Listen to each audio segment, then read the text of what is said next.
The warning lights painted Commander Lyria's face in crimson as the Starweaver shuddered through another cascade failure.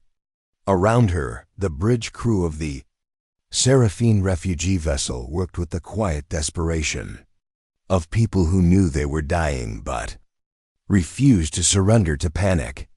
Engineering. Reports we've lost the tertiary coolant system, her second officer announced. His crystalline skin dimmed to a dull gray, a sure sign of exhaustion among their species. We have maybe 8 hours before the reactor goes critical. Lyria studied the holographic display floating before her command chair.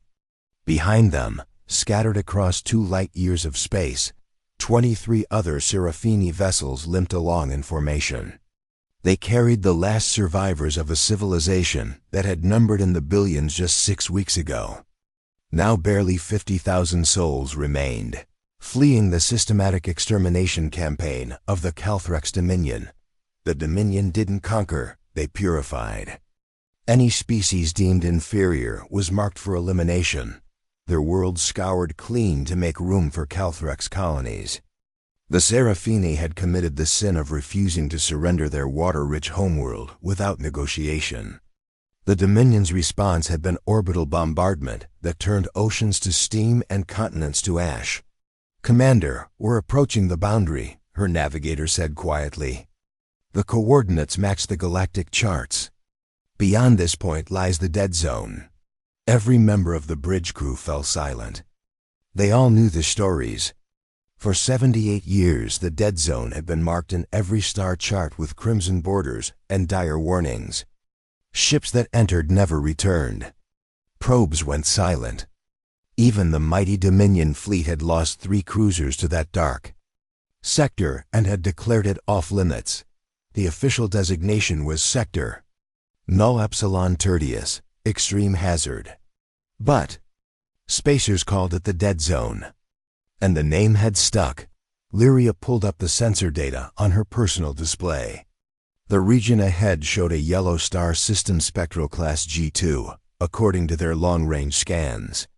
Planetary bodies detected, but all data was strange, corrupted, as if something was actively interfering with their sensors.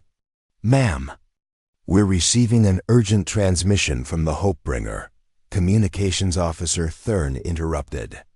"Captain Varel says his ship won't make it another 3 hours. Life support is failing. They're asking for permission to scatter their people among the other vessels." Lyria closed her eyes. The Hopebringer carried 4,000 souls, mostly children from the evacuation of Seraphina Prime's southern continent. There was no room. Every ship in their convoy was already beyond capacity. Their corridors packed with refugees sleeping in shifts. Their supplies rationed to the point of starvation. "Tell Captain Varel," she began, then stopped. What could she say? That there was no room for his people? That they should prepare to die? A new alarm shrieked across the bridge. "Contact!" The sensor operator shouted. "Multiple vessels bearing 037 Mark 12. They're Dominion hunter-killers." The holographic display updated, showing 5 angular warships dropping out of faster-than-light travel.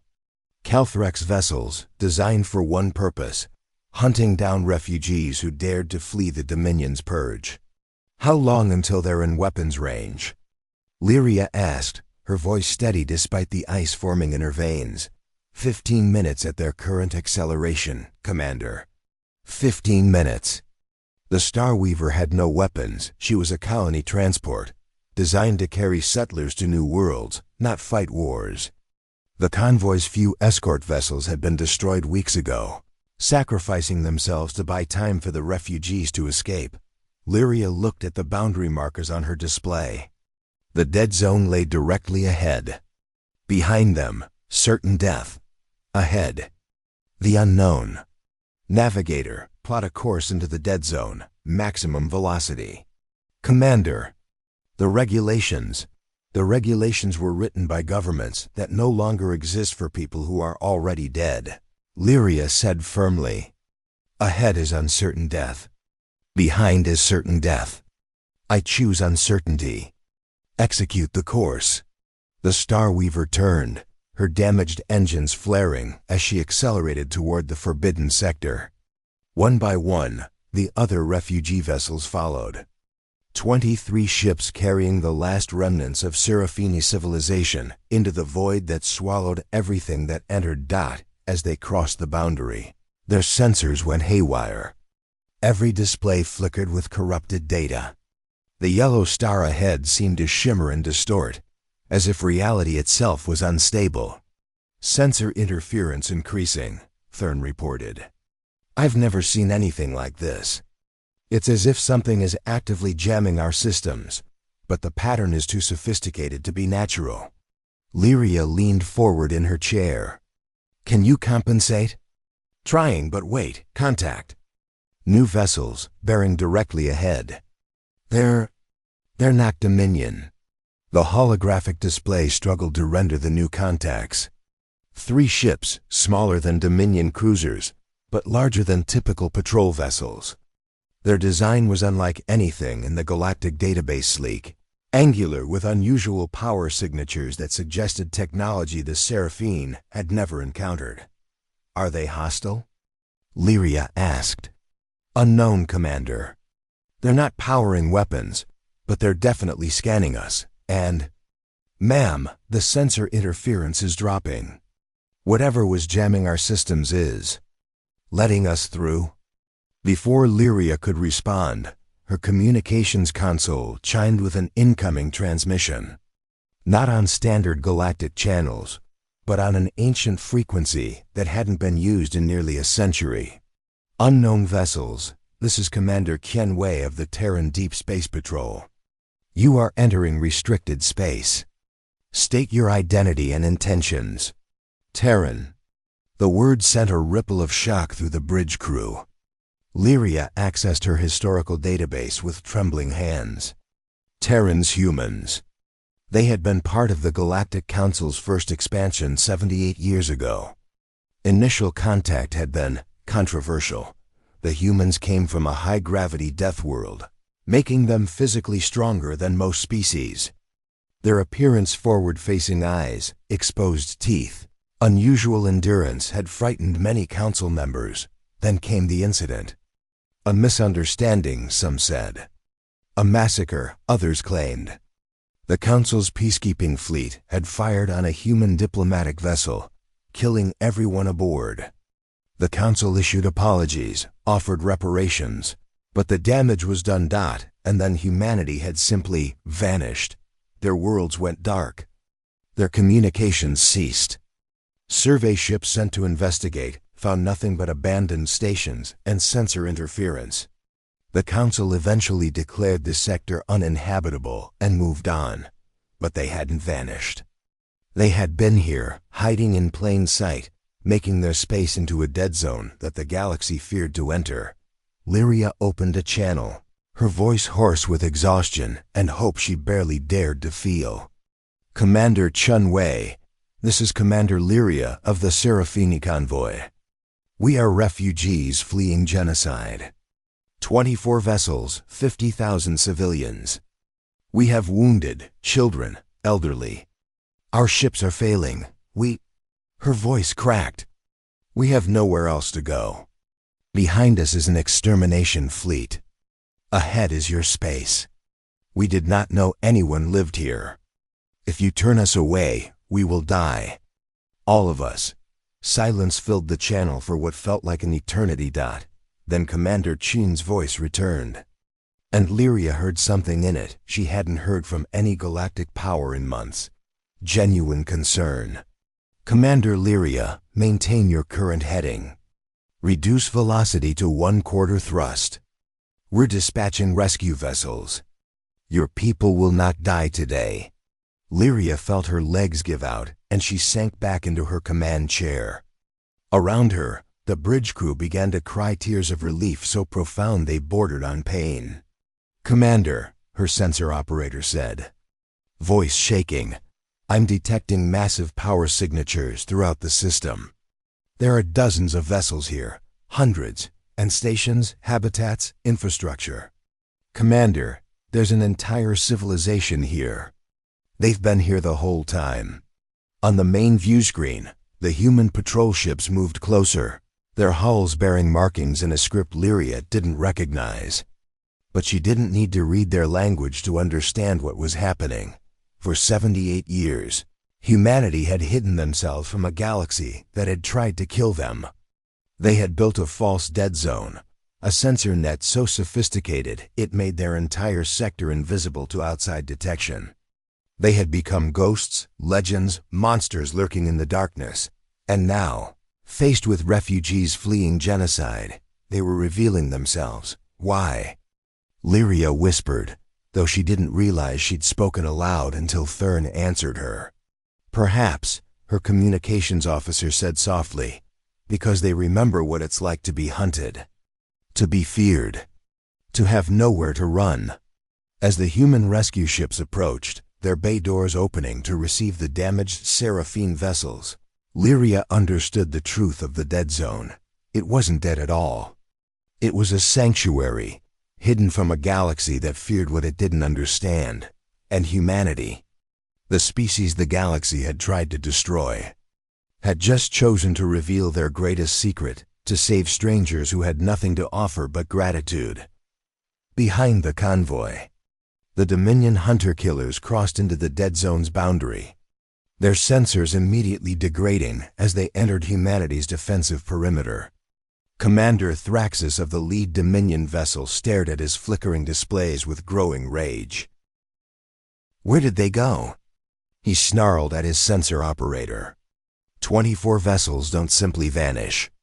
Sir, the interference in this sector is... I've never seen anything like it. Our targeting systems are completely blind. Thraxus accessed the tactical database, pulling up what little information existed about the dead zone. 78 years of warnings. Ships lost. Probes destroyed. The sector had swallowed everything that entered, but he was Calthrax. The Dominion did not surrender prey. Continue pursuit. Deploy countermeasure drones. Whatever is causing this interference, we will overcome it. His tactical officer looked up from his console, his scaled face pale with fear. Sir, we're detecting new contacts. Multiple vessels bearing directly ahead. They're powering weapons. Identify them, Thraxus commanded. Unable to identify, sir. They're not in our database. But, sir, their energy signatures are enormous. Whatever they are, they're not running. For the first time in his career, Commander Thraxus felt the cold touch of uncertainty. The Dominion had conquered 17 species. They had crushed resistance on 43 worlds.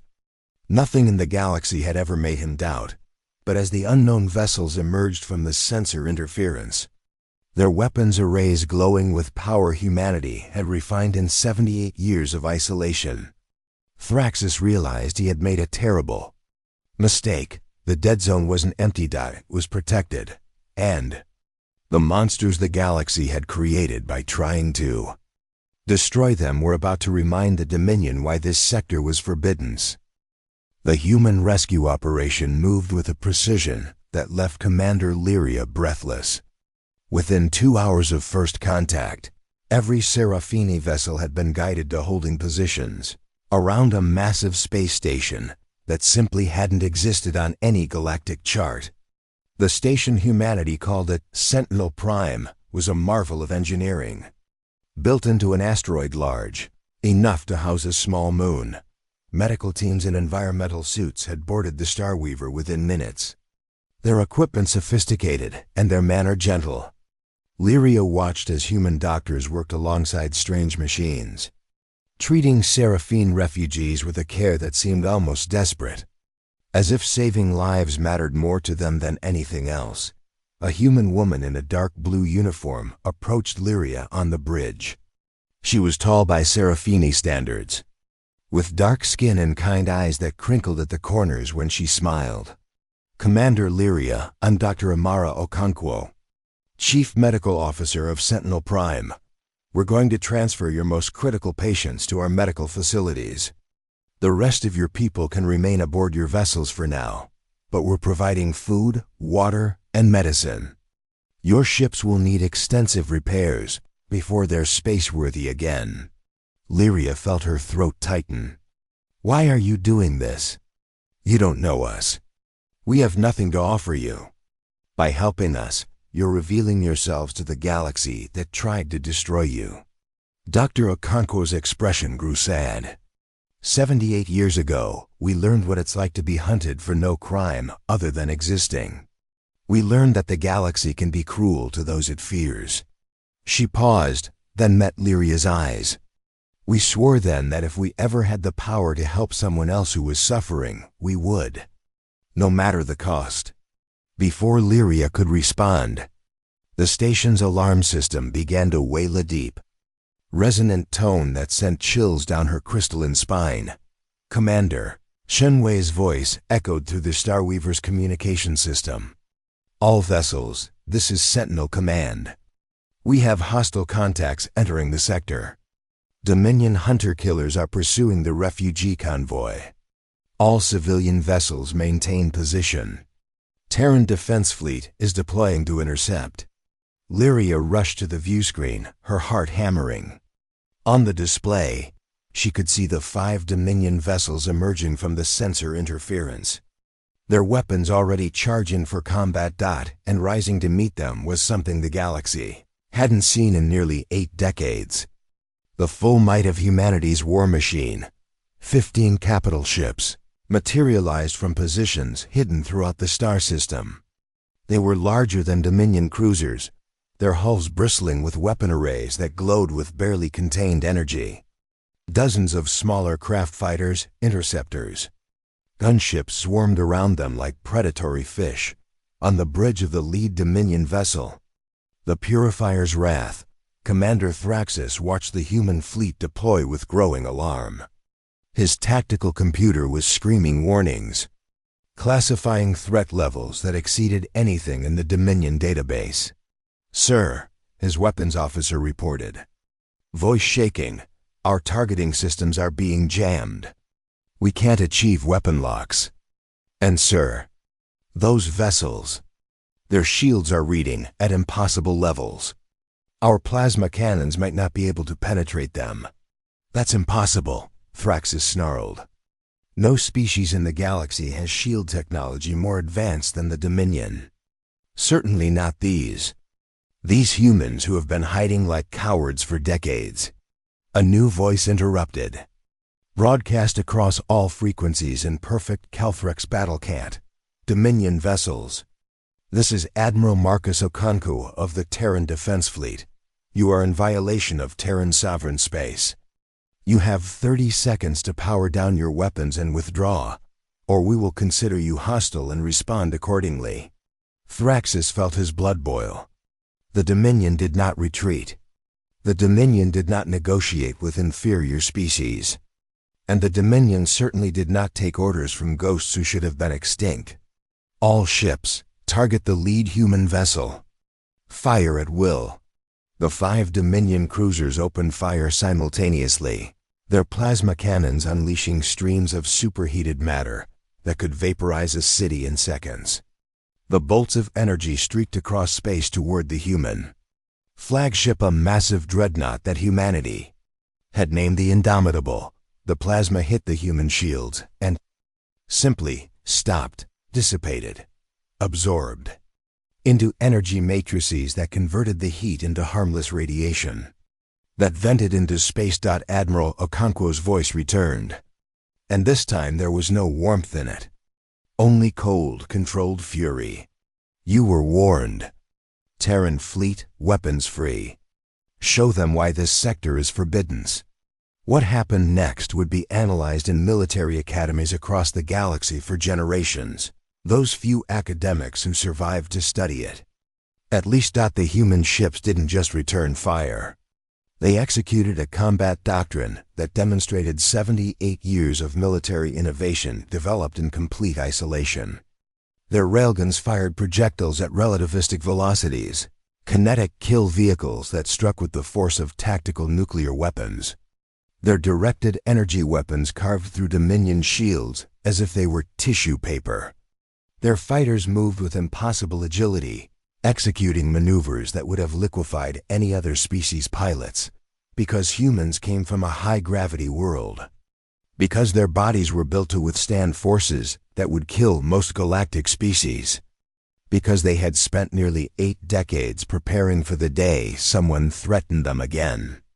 And they had vowed it would never succeed.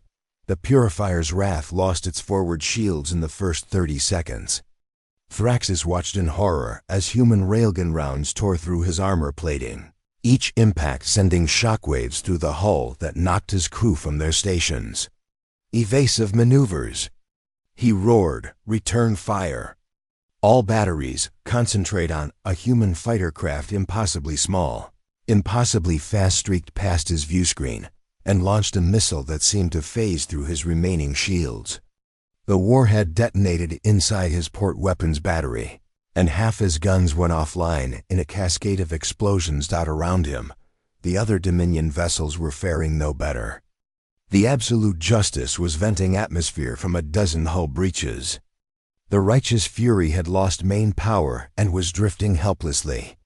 The smallest of their hunters had simply ceased to exist, vaporized by a concentrated barrage from 3 human destroyers. "Sir, we need to withdraw," his tactical officer shouted over the alarm klaxons. "We can't win this engagement." Thraxus stared at his tactical display, watching his fleet, the pride of the Dominion. Vessels that had crushed resistance on 40 worlds, being systematically dismantled by ships that weren't supposed to exist. "All vessels, emergency jump to hyperspace," he commanded, his voice hollow. "Retreat Vector Theta 9, now." The surviving Dominion ships began to charge their faster-than-light drives, desperately trying to escape. But the human fleet had positioned themselves perfectly. Their formation designed to prevent exactly this maneuver. Admiral Okonkwo's voice cut through the chaos. "Dominion Commander, your faster-than-light drives are now locked by our inhibitor field. You're not going anywhere. Power down your weapons and prepare to be boarded, or the next volley will target your life support." On Sentinel Prime, Commander Lyria watched the battle through the station's observation deck, her entire body trembling. Elder Thassin, the oldest of the Seraphine refugees, stood beside her, his crystalline eyes wide with disbelief. "They're not just fighting," Thassin whispered. "They're dominating. The Dominion fleet is helpless." Dr. Okonkwo had joined them, her expression grim. "We didn't want this. For 78 years we've avoided conflict. We built the dead zone specifically so we'd never have to fight again. But we also swore that we'd never let what happened to us happen to someone else." "What did happen to you?" Lyria asked quietly. The doctor pulled up a holographic display, showing images of a ship sleek, beautiful, bearing symbols of peace and diplomacy. Then the images changed, showing the same ship torn apart, bodies floating in space, debris scattered across light years. "The Harmony," Dr. Okonkwo said softly. "Our first diplomatic vessel. We approached the Galactic Council with open hands, offering friendship, trade, knowledge. We were new to space travel, naive perhaps, but genuine in our desire for peace." The hologram shifted, showing reptilian figures in ornate armor council peacekeepers. They saw us as threats. High-gravity world natives, physically strong, with forward-facing predators' eyes. They feared us. And when the Harmony didn't respond fast enough to their hails, because we were still translating their language, they opened fire. 43 humans died in 3 seconds. Scientists, diplomats, linguists. People who had dedicated their lives to reaching out to the stars. Lyria felt her heart constrict. The Council killed them? They called it a tragic misunderstanding, offered reparations. Blamed our appearance, our delay in responding, our aggressive vessel design. But we understood the truth. The galaxy was afraid of us, and that fear made us targets. So we made a choice. Dr. Okontro gestured to the star system around them. We disappeared. We built a sensor network that made our space invisible. We became the dead zone, the forbidden sector, the place where ships vanish. And we've been here ever since, watching the galaxy, but never interfering. Until now, Elder Thassin said. Until now, the doctor agreed. Because you needed help. Because we could save you. Because if we turned our backs on refugees fleeing genocide,